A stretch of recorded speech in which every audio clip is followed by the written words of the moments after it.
আমি এখন সৃজনী শিল্প গ্রামে এসে গেছি। লাঞ্চ করে চলে এসেছি সোনাঝুরি হাটে, আর এই হচ্ছে সোনাঝুরি হাট।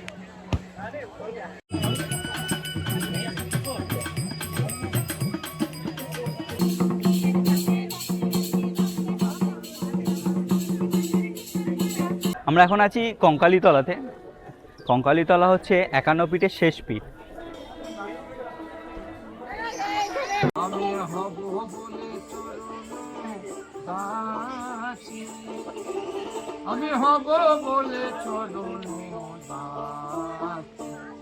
Hello everyone, welcome back to my channel and good morning from Howrah station. আর আজকে আমাদের গন্তব্য হচ্ছে শান্তিনিকেতন। এই ভিডিওর মাধ্যমে আমি আপনাদের দেখাবো একদিনে কিভাবে শান্তিনিকেতন ঘুরবেন, কি কি দেখবেন, কোথায় খাবেন, সম্পূর্ণ তথ্য। তাহলে ভিডিওটি সম্পূর্ণ দেখুন, আর আমার চ্যানেলে নতুন হলে প্লিজ সাবস্ক্রাইব করে পাশে থাকবেন। একদিনে শান্তিনিকেতন ঘোরার জন্য আমার মতে বেস্ট ট্রেন হলো সকাল 6:05 গণদেবতা এক্সপ্রেস। ট্রেনের ভাড়া মাত্র 75 টাকা। এখন ঘড়িতে বাজে সকাল 9টা, আর আমরা পৌঁছে গেছি বোলপুর শান্তিনিকেতনে। তো আজকে আমরা ঘুরে দেখবো হচ্ছে শান্তিনিকেতন। তো এখন আমাদের কাজ হচ্ছে এখান থেকে বেরিয়ে টোটো বুক করা।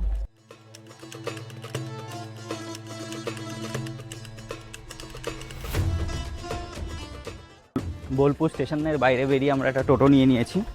তো টোটোতে মোটামুটি ক্যাটালগ আছে, তো ক্যাটালগ দেখিয়ে সব জায়গাতেই ঘোরাবে। তো আমাদের এখানে মানে রেট তো অনেক বেশি, মানে 2500 টাকা মতো দেখাচ্ছিলো ক্যাটালগে। তো আমরা একটু বার্গেনিং করে সেটা 1500 টাকায় বুক করলাম। আর আমরা বলছে যে সব হয়ে যাবে একদিনে কভার। তো আমরা সব যাবো না, আমরা সিলেক্টিভ কয়েকটা জায়গায় যাবো যাতে সেগুলো একটু ভালোভাবে দেখতে পারি। তো সেই হিসাবেই আমরা দেখবো পুরো শান্তিনিকেতনটা।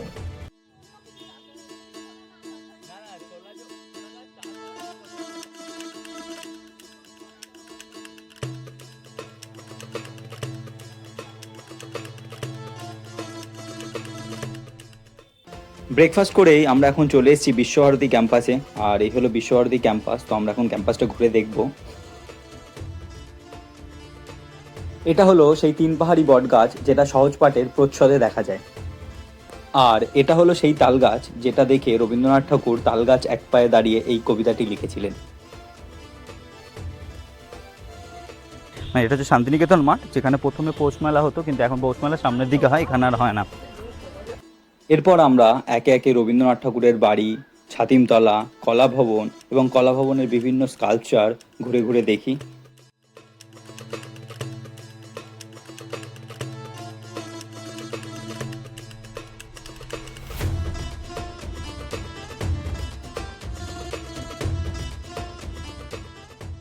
বিশ্বভারতী ক্যাম্পাস ঘুরে আমরা এখন যাচ্ছি কঙ্কালীতলা মন্দিরের উদ্দেশ্যে।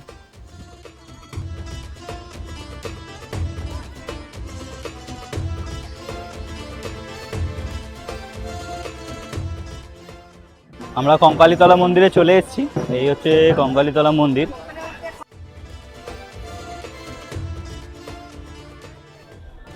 আমরা এখন আছি কঙ্কালীতলাতে। কঙ্কালীতলা হচ্ছে 51 ফিটের শেষ পীঠ, মানে এটাও একটা সতীপীঠ। তো এই মন্দির দর্শন আমরা করে নিয়েছি, পুজোও দিয়ে নিয়েছি। এখন আমরা যাচ্ছি আবার টোটোতে, টোটো থেকে আবার আমরা যাব পরের ডেস্টিনেশন।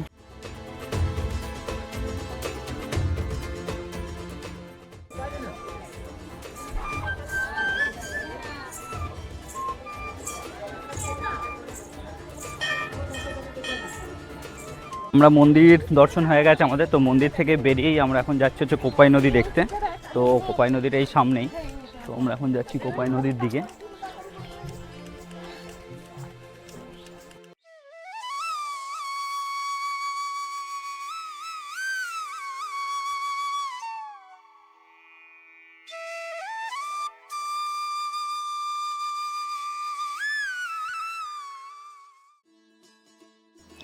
আমরা কোপাই নদী দেখার পর এখন চলে এসেছি ডিয়ার পার্কে। আর এই ডিয়ার পার্কের কোনো এন্ট্রি ফি নেই, কিন্তু আধার কার্ড হচ্ছে ম্যান্ডেটরি।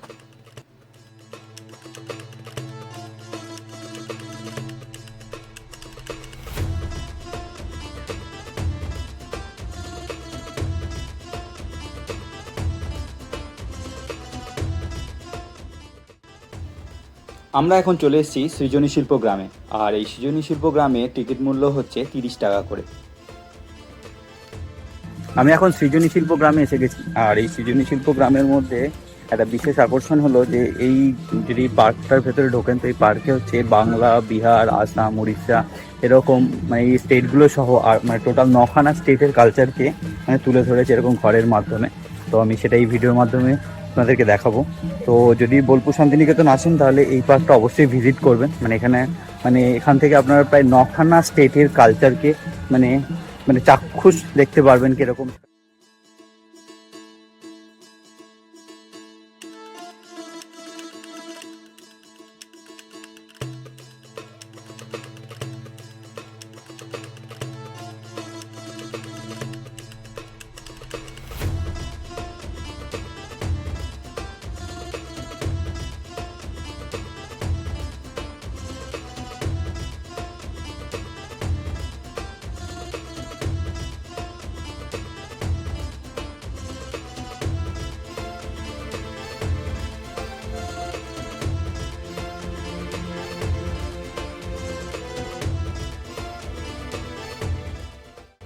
সৃজনী শিল্প গ্রাম দেখার পর আমরা লাঞ্চ করার জন্য এখন চলে এসেছি দুই কন্যা হেসেলঘর রেস্টুরেন্টে।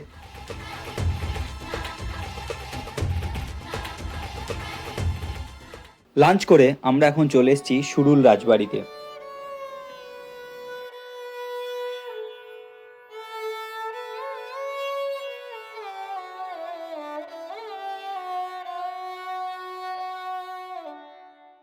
এটা হলো বোলপুরের সব থেকে উঁচু 34 ফুটের বুদ্ধ মূর্তি।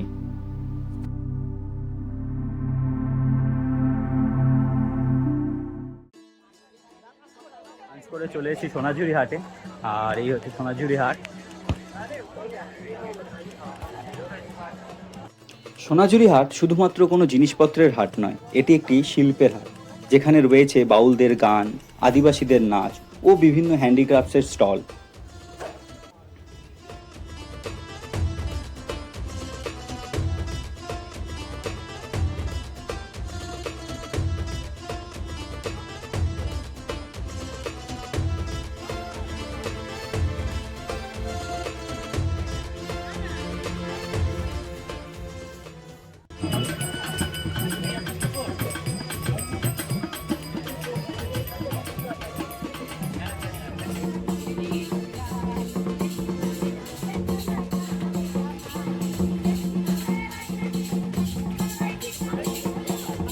আমাদের সোনাঝুরি হাট ঘোরা হয়ে গেছে, এখন যাচ্ছি হচ্ছে স্টেশনের উদ্দেশ্যে।